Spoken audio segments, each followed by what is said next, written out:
Le Centre de recherche en neurosciences de Lyon cherche des personnes souffrant, je cite, d'un déficit de perception musicale. Pour le dire clairement, vous chantez complètement faux, mais vous ne vous en rendez pas compte. Et les chercheurs veulent comprendre ce qui cloche dans votre cerveau. Les cobayes seront même rémunérés. Bref, être payés pour hurler des fausses notes. On ne citera pas de nom, mais on connaît des chanteuses ou des chanteurs qui en ont fait un métier.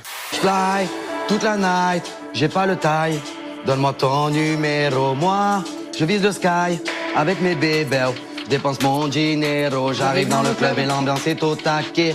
Tu me fais rire. C'est le début des vacances, c'est cool, Je te dis pourquoi tu me fais rire? Parce que c'est le début des vacances. Parce que parfois nous partons en vacances, les gens le savent. C'est vrai. On a le droit. C'est vrai.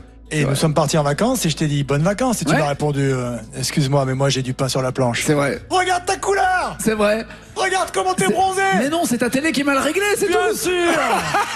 Et vous avez des enfants? J'ai 4 enfants.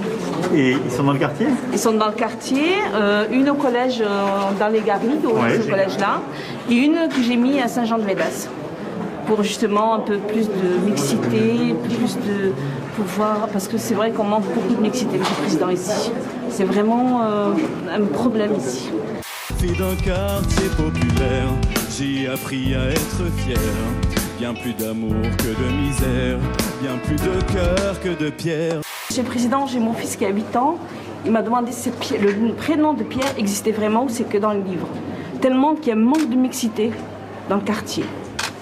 C'est vraiment grave, quoi. Je lui ai dit non, mon fils Pierre existe vraiment, il y a des gens qui s'appellent Pierre.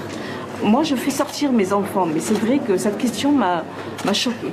Quand j'entends ça, parce que là, je dois le dire, c'est une grande première, hein, je crois en 20 ans d'émission, je me dois de faire le cri du corbeau. Alors là, sinon, qu'est-ce que je pourrais te dire d'autre? T'as des questions parce qu'il n'y a que moi qui pose des questions.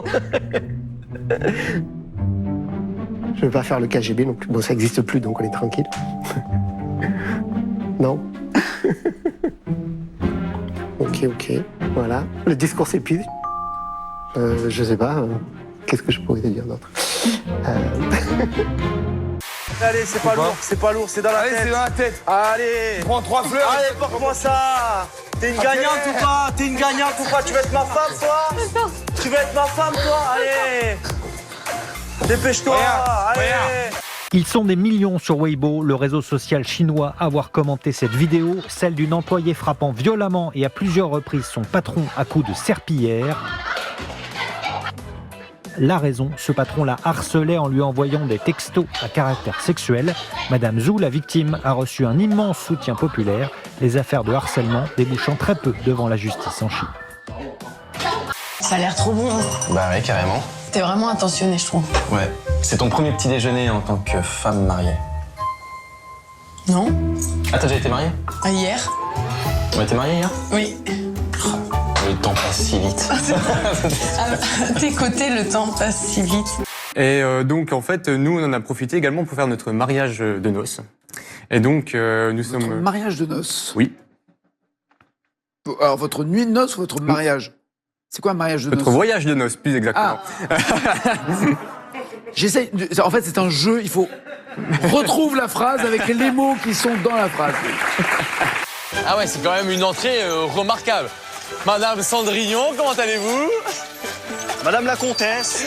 C'est vrai que 2 chevaux, ça te va bien. Mais par contre, pour moi, il me faut absolument 300 chevaux, tu vois. 300 chevaux, gros bolide. Je veux qu'on entende le moteur, tu vois, genre là. Tu vois, ça fait classe, tu vois, là, tu entends des...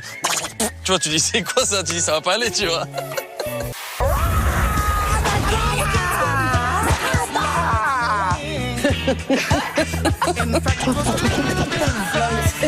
Tu vois que t'as peur du dragon? Ah, j'ai trop poussé. Et ce qui est bien, c'est que vous buvez vos propres olives. Vous sentez vos propres olives. Non, mais c'est important. C'est bien. J'adore ce genre de dispositif. Hein? C'est un plaisir de sentir ses propres olives. Et c'est pas donné à tout le monde. Et non, ça demande une certaine souplesse d'esprit, voilà. Si tu serais dans une déserte, il y aurait moi et genre un animal, mais un animal pas beau. Et tu dois avoir... Quoi comme sorte d'animal? Un singe avec des puces. Et genre, tu dois avoir une relation, ça serait avec le singe ou l'animal? Avec moi ou... Oh, mais c'est quoi ces questions? Le 1. dont l'étage du dessus est tombé. C'est vrai que c'est dur, orphelin. C'est horrible. Ça veut dire qu'il a perdu les personnes à l'étage du dessus dans l'arbre généalogique. Il est orphelin. C'est horrible. C'est horrible comme définition. C'est gay, c'est lundi. Bonne semaine. T'es enceinte là? T'es enceinte de moi encore? C'est chaud. Je suis un peu angoissée en fait. Mais ça va bien se passer. Viens là. Viens. Ça va bien se passer, chérie, t'inquiète. Tu vas regrossir par contre. Ouais, mais c'est pas grave, je fais une lipo. Comment ça va, vous? Ça va mieux, ça va beaucoup mieux. Après quelques courbatures, après j'ai perdu le goût, l'odorat. C'était très très compliqué. Je confondais le jour et la nuit. Et maintenant, ça va. Je suis plein d'anticorps. Ça va bien. Je ne me fais plus vacciner pour l'instant. Vous, Florian Philippot? Non, j'ai pas été vacciné. Vous allez vous faire vacciner? C'est pas prévu, non. C'est la question piège. Vous allez répondre là-dessus. Vous allez vous faire vacciner ou pas? Si demain on vous donne un AstraZeneca, vous le prenez ou pas? Sûrement pas AstraZeneca. Quoi, et un Pfizer? Moi qui ai vécu au Danemark, je suis l'autorité danoise qui l'a interdit. Je signale qu'il n'est pas autorisé aux États-Unis. Vous avez vécu au Danemark, vous? Ouais, je savais pas. Ouais, comme je suis d'où, celui-ci? C'est pour ça que je connais bien aussi, d'ailleurs, la Suède, parce que j'en ai profité. Bon, ah bref. Ouais, il aime bien tout ça, lui. À 1 mètre de moi, il y a les petites baraques, vous savez, pour faire le test dans le nez, là. Oui. Ah oui. Eh ben, il y a du monde tous les jours. Il y a la queue, mais alors... Les gens préfèrent se faire tester. Oui. Gratuitement, d'ailleurs, parce que ça ouvre se faire vacciner. À partir de 8 heures, il y a un monde fou. Ouais. Hein? Merci voilà, Élise. mais moi, je dis non, faites-vous vacciner. Qu'est-ce que c'est un mort tous les je sais pas combien? Parce que si on doit mourir, on doit mourir. C'est entre le 14 et le 17, voilà. Entre le 14 et le 17 mai et le 17 mai, on se retrouvera ouverture des terrasses dans toute la France. Ouverture des terrasses. Partout en France. Partout en France. 15 jours après, ouverture. À moins qu'il y ait c'est quoi alors le calendrier? Dites-nous alors. 15 jours après, ouverture de l'intérieur avec une jauge à 50%. Et 15 jours après, on revit tous normalement.